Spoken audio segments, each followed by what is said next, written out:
Have you ever felt like you're playing a game you don't remember starting, on a difficulty setting you didn't choose? Most of us are born into normal mode. We follow the preset tutorial, go to school, get a job, follow the rules. We treat life like a single linear path, avoiding the obstacles and hoping for a good outcome. We are characters going through the motions, reacting to the game's events instead of creating them. But what if I told you that this is a lie? A limitation we've accepted, not a rule we have to follow. Welcome. The truth is, life isn't a spectator sport. It's a deep, complex, open-world RPG, and you are the player. The reason so many people feel unfulfilled is that they've never learned how to access the menu screen. They don't know they can change the difficulty, rewrite their quests, and reallocate their skill points. This isn't a short video with a few quick tips. This is the full walkthrough. Over the next 20 minutes, we are going on a deep dive. We will distinguish the player from the character. We'll decipher the hidden physics of this game, the unbreakable laws that govern success and failure. We will build an advanced playbook with strategies for quest setting, skill development, and overcoming the inevitable boss battles. By the end of this video, you will have a complete strategic guide to stop playing on default and start designing a life of purpose, adventure, and victory. It's time to wake up and take control of the controller. Part 1. The player versus the character. Mastering your avatar. The single most important concept you must grasp is this: you are not your character. You, the player, are the consciousness observing and directing. Your character is the avatar you inhabit in this world. Your body, your name, your job title, your current circumstances. Most people fuse their identity with their character. If their character fails a mission, they feel like a failure. If their character is weak in one stat, they believe they are inherently weak. This is the biggest trap in the game. The ultimate power move is to create a separation. Your character has a set of stats: health, wealth, relationships, knowledge. A great player analyzes these stats objectively, without emotion. Where are you overpowered? Where are you underleveled? Your past failures are not your identity. They're just data points on your character's journey so far. For instance, a character might have a procrastination debuff. The character experiences this as a personality flaw, a source of shame. The player, however, sees it as a specific, solvable gameplay mechanic. The player can then equip tools, like the 2-minute rule or time-blocking techniques, to counter the debuff and complete the quest. This detachment allows you to look at your character sheet and ask the critical strategic question: what is the most effective way to upgrade this character from where it is now? Your first mission, therefore, is a radical self-audit. This isn't about judgment. It's about intelligence gathering. What are your character's innate talents or unfair advantages that you've been ignoring? What debuffs or negative status effects, like bad habits or limiting beliefs, are holding your character back? Understanding that you can improve these stats, that they are not fixed, is the essence of adopting a growth mindset. You are not defined by your starting stats. You are defined by the quests you undertake to improve them. Part 2. Deciphering the game's code, the unbreakable physics. To win, you can't just play hard, you must play smart. That means understanding the fundamental physics of the game's engine. These laws are non-negotiable. You cannot break them, you can only master them. Law 1. The law of inertia and momentum. An object at rest stays at rest, and an object in motion stays in motion. This is the law that makes starting anything new feel so difficult. Pushing that boulder from a standstill requires immense energy, but once it's rolling, it builds momentum. This is why the first week of a new habit is the hardest. Your job as a player is to exert that initial focused burst of energy to create momentum, knowing it will get easier. Every small action you take is a push that builds that momentum, making the next action less difficult. Law 2. The law of compounding returns. The grind. This is the magic of the game. Small, consistent efforts, the grind, don't just add up, they compound. Reading 10 pages a day isn't 3,650 pages in a year. It's the person you become with the knowledge from dozens of books. Saving $10 a day isn't just $3,650. It's the financial security and freedom that compounds over decades. Top players don't hunt for rare, epic loot drops of success. They grind XP every single day, knowing that consistency is the ultimate cheat code. Law 3. The law of environmental design. Your UI. Your environment is the user interface of your life. It dictates your actions. If your kitchen, UI, is filled with junk food, you'll eat junk. If your phone, UI, is filled with distracting apps, you'll be distracted. A master player doesn't rely on willpower. They design their environment to make their desired actions the path of least resistance. They curate their social feeds, organize their workspace for focus, and surround themselves with people who represent their next level. You must become the architect of your own interface. Law 4. The law of boss battles. Major life challenge, a career change, a personal loss, a huge project tear, not random cruel events. They are scripted boss battles.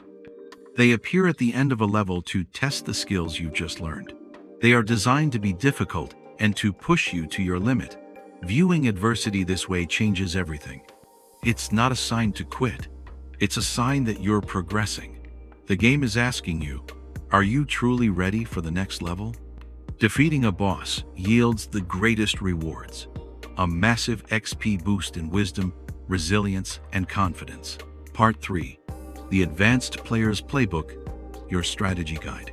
Understanding the rules is one thing. Using them to your advantage requires a playbook. These are the advanced strategies that separate the amateurs from the grandmasters. Strategy 1. The quest log. Stop setting goals. Start building a quest log. Your quest log has 3 levels. First is your main quest, your life's purpose, your definition of winning. This should be big and inspiring. Second, you have side quests.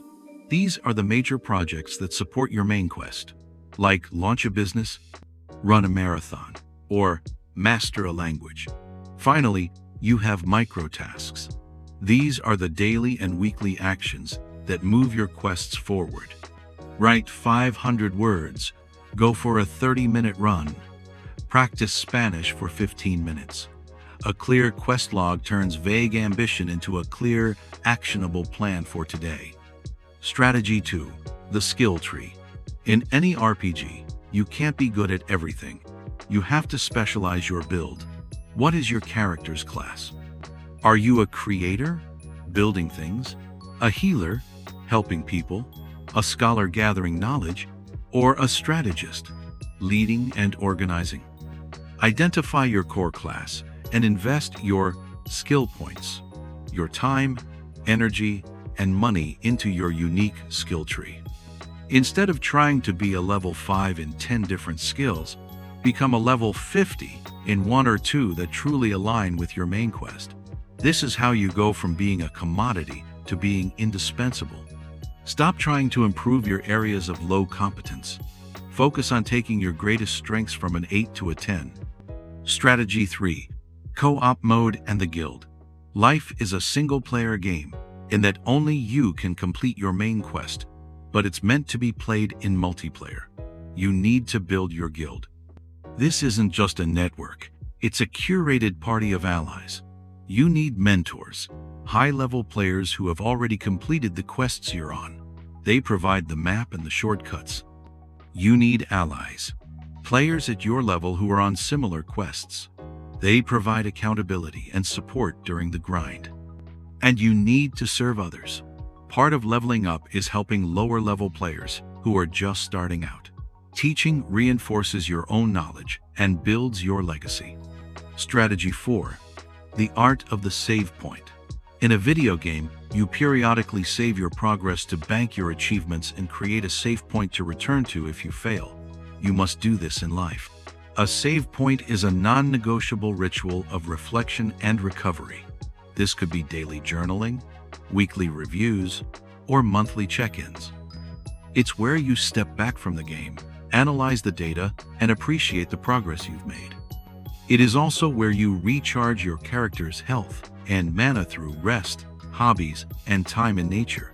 The best players know that relentless grinding leads to burnout. Strategic rest is not quitting, it's part of the strategy. Strategy 5. Embracing the game over screen. You will fail. A game over is inevitable. Most people see this as the end. A top player sees it as the game's feedback mechanic. When you fail, the game is telling you your strategy was flawed. Your mission is not to rage quit, but to watch the replay.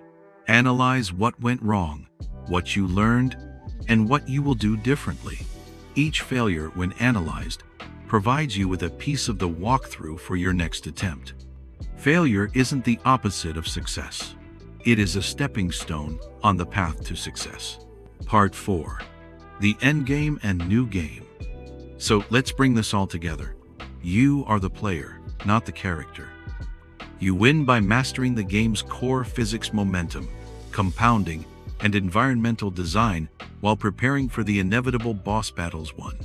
You execute an advanced playbook built on a clear quest log, a specialized skill tree, a strong guild, and strategic save points. You treat every failure not as an end, but as a lesson. What is the end game? It's not a finish line. The win condition is not a final destination you arrive at. The true victory is reaching a state where you are playing the game you were meant to play, with skill, with purpose, and with joy. Winning is the process itself. It's looking at the life you are actively building and feeling a profound sense of pride and alignment. And what happens when you complete your main quest? You unlock the new game. You start again, but this time you carry over all the wisdom, skills, and resilience you've earned. You take on a bigger, more meaningful quest. You aim to build a bigger legacy, to have a greater impact, to explore entirely new parts of the game world you never knew existed. The game of life is infinite. There is always another level 3.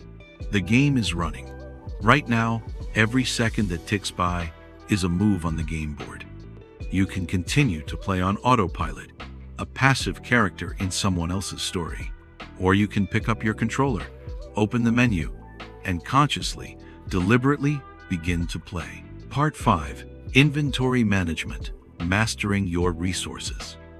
Every great player knows that victory isn't just about skill, it's about resource management. Your inventory contains your most valuable, non-respawning assets. Your time, your energy, and your focus. A cluttered inventory filled with junk items leads to a slow, frustrating game. Time is a currency. Treat your time like a finite currency. Every morning you are given 24 hours. Where do you invest it? Are you spending it on low-yield activities, junk loot, like endless scrolling? Or are you investing it in high-yield assets like learning a new skill, an epic item? Use a time budget, just as you would a financial one. Allocate your hours with intention toward your quests. Energy as a power bar. Your energy is your power bar for taking action. It's not unlimited.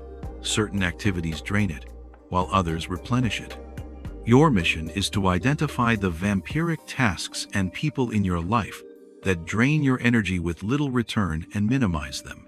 Simultaneously, identify your recharge stations activities, like exercise, time in nature, or meaningful hobbies, and schedule them into your week. A player with a full energy bar can grind longer and fight harder in boss battles. Focus as a targeting system.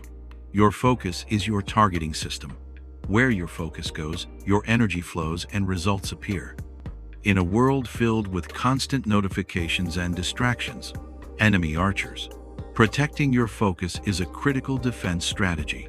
Practice single tasking on your most important quests. Create blocks of time where you are unreachable. Turn off your phone, close your tabs, and aim your entire being at one objective. This is how you achieve critical hits instead of a series of weak, scattered blows. Managing your inventory is an ongoing process of curation, ensuring you have the right resources at the right time to conquer any challenge the game throws at you. Part 6. The Metagame. Hacking your mindset. All the strategies we've discussed are powerful, but they all run on one operating system: your mindset. The metagame is the game you play not in the world, but in your own mind. It is the highest level of play because your internal state dictates your external results. Winning the metagame is about becoming the programmer of your own psychological software. Debugging your core code, limiting beliefs. Deep within your programming are lines of code you didn't write. I'm not smart enough. I'm not the kind of person who can do that. It's too late for me. These are limiting beliefs, bugs in your system that cause every program you run to crash. The master player learns to run a debugger. When you feel resistance or fear, ask why. Trace it back to its source code. Is that belief really true? Or is it just a line of code you picked up in the tutorial level? Your mission is to find these bugs and rewrite them. I'm not smart enough becomes I am capable of learning anything I focus on. Installing confidence protocols. Confidence is not a feeling you wait for. It's a protocol you run. It's a skill you build. The most effective way to install it is through the evidence protocol. Your brain believes what you can prove. Set a small, achievable task from your quest log. Complete it. Log the evidence. Show your brain, see? We did that. Each piece of evidence, no matter how small, strengthens the confidence subroutine. Over time, you build an undeniable track record of competence that overwrites any feelings of self-doubt. Managing your emotional state bar. Your emotions are powerful buffs and debuffs. Fear can paralyze you, a stun effect, while excitement can grant you extra energy, a haste effect. Most players are at the mercy of their emotions. A pro player learns to influence their state. They recognize that physiology drives psychology. Feeling unmotivated? Don't wait for motivation. Change your physical state. Stand up tall. Go for a brisk walk. Put on powerful music. By manipulating your physiology, you can manually select the buffs you need to enter the battle with confidence. Your emotional state is not a passive event. It is an active choice. Conclusion: you are the walkthrough. We have covered a lot of ground. We have journeyed from the fundamental truth that you are the player, not the character, to the unbreakable laws that govern this game. We've built a strategic playbook with quest logs and skill trees, learned to manage our precious inventory of time and energy, and finally, we've explored the metagame of mastering our own minds. This isn't just a collection of tips, it's a complete system, a new lens through which to view your existence. It's a declaration that the life you are living is not a fixed script you must follow. It is an open world, and you hold the controller. Every single day, you are presented with choices. Do you grind XP on a new skill, or do you stay in the starting zone? Do you team up with allies in a guild, or do you try to face every boss battle alone? Do you design your environment for victory, or do you let the default settings dictate your actions? The real endgame, the ultimate win condition, is not about reaching some far-off treasure chest of happiness. It's about the feeling you get right now, knowing you are playing with intention. It's the pride of looking at your character sheet and seeing the stats you've purposefully leveled up. It's the joy of pursuing a main quest that fills you with a sense of meaning. It's the resilience you feel when a game over screen appears, knowing that it's just feedback for your next, more successful attempt. The game is running. The clock is ticking. The world is waiting for your next move. For too long, you may have let your character wander on autopilot, but that ends today. This guide is your walkthrough, but a walkthrough is useless until it's applied. So here is your final call to action. Don't just close this window. Take one single element from this guide and implement it today. Open a notebook and start your quest log. Delete one distracting app from your phone. Send one message to a potential mentor. Make one move. Because you are the designer, the strategist, the player. The greatest adventure of your life is waiting for you to press start. Subscribe to join our guild of players who are committed to living by design. In the comments below, don't just tell us your side quest. Tell us the one microtask you will complete in the next 24 hours to begin that quest. Now go. Your next level awaits. Play with purpose, play with power, and win.